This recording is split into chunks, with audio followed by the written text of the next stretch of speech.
Hey, what up everybody? This is Steve Paige coming to you here with the Stone Cold Podcast review with Paige. Honestly, I thought this was a really good podcast. Anytime I can sit down and listen to Stone Cold Steve Austin shoot the shit with another professional wrestler, I'm all game for it. I even listened to good old Stone Cold Steve Austin talk with Teddy Fowler, the guy who helps him out at his ranch, and I always like those podcasts as well. But I learned a lot about Paige in this podcast. I know that I've been watching her wrestle for about 2 years now, but honestly, I've never gone out and checked out that documentary about her, about growing up and her family.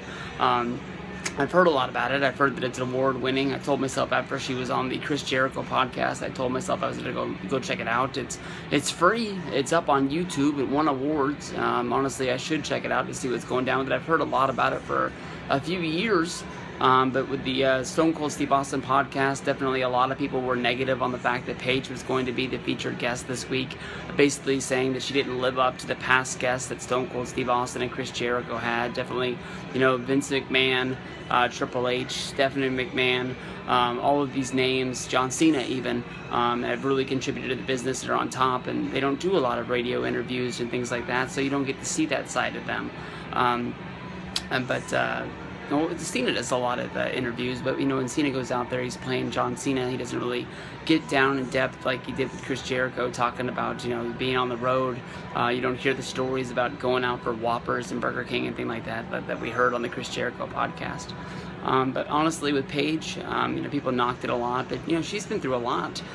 She's only 22, about to turn 23 soon for her birthday, and she's been wrestling in her family since the age of 13 is when they started to train her to wrestle as a being a part of the family, where her brothers would take her into the ring and they taught her how to sell just by basically telling her to close her eyes and we're going to punch you, and the way you react is the way that you're going to react in the ring when we're wrestling. And she broke into the business wrestling her mom, and now here she is about to turn 23. She's been Divas champion in WWE 3 times.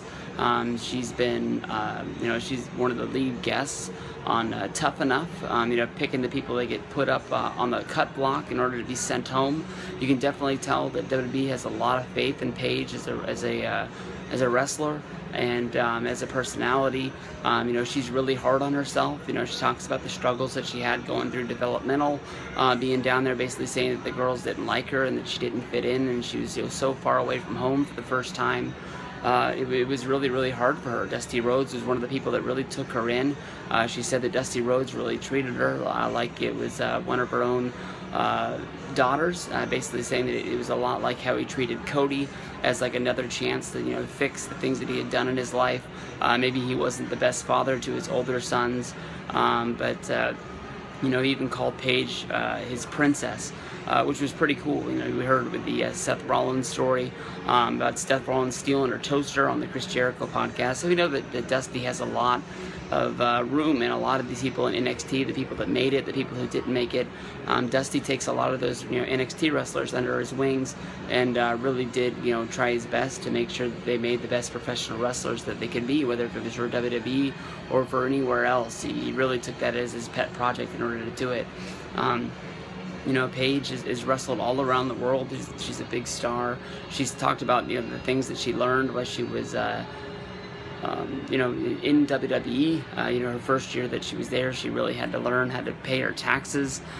She said that she would just get money and she would blow it, and then these bills would come and she wouldn't have the money to make it. And here she is making the best money that she's ever made in her career, and the money's gone. And it took her a long time to sit down and figure out how to handle her money and take care of that. So even when you're in WWE and you have you're a big superstar, and everywhere you go, people want your picture and your autograph, and they make it seem like you're worth a lot of money. There is struggles that come along with it. Paige talked about her place in the Divas revolution, about having to fix the Divas division, how it really became this place of stale wrestling that nobody cared about, and the future of wrestling is really in her hands, as well as with Charlotte and Sasha Banks, Becky Lynch. A lot of people like to kick rocks at the Bellas, but the Bellas have really stepped it up since making their return. Spending as much time with Daniel Bryan and John Cena, it's going to rub off on them. And they're going to have to learn the business. They're going to have to learn to, set priorities and training and becoming better. And I think Nikki and Brie really have deserved the spot that they were in. Of course, with Brie main eventing SummerSlam, Nikki being the champion, rolling on well over 200 days now, and really holding her own. A few years ago, we were looking at the Bellas as just those girls that came out with the guest hosts, and they just really did backstage things. And if they came out to the ring, it just was like, I'm going to go see what I can get for a snack, or I need another soda, or I need another beer, or I need to go, take a leak or something like that. Paige is going to be a hero for a long time in the WWE. You can tell that she's going to be a staple in the Divas division. So it's good to knock out this interview with Stone Cold Steve Austin now, instead of, having to wait and see what comes up with him. But Paige is basically going to be the Hulk Hogan of the Divas division. She's going to be a big star, and the Stone Cold Steve Austin podcast showed an insight to her that I really like, and I'm glad that we got to see it tonight. Peace out, everybody. Have a good night.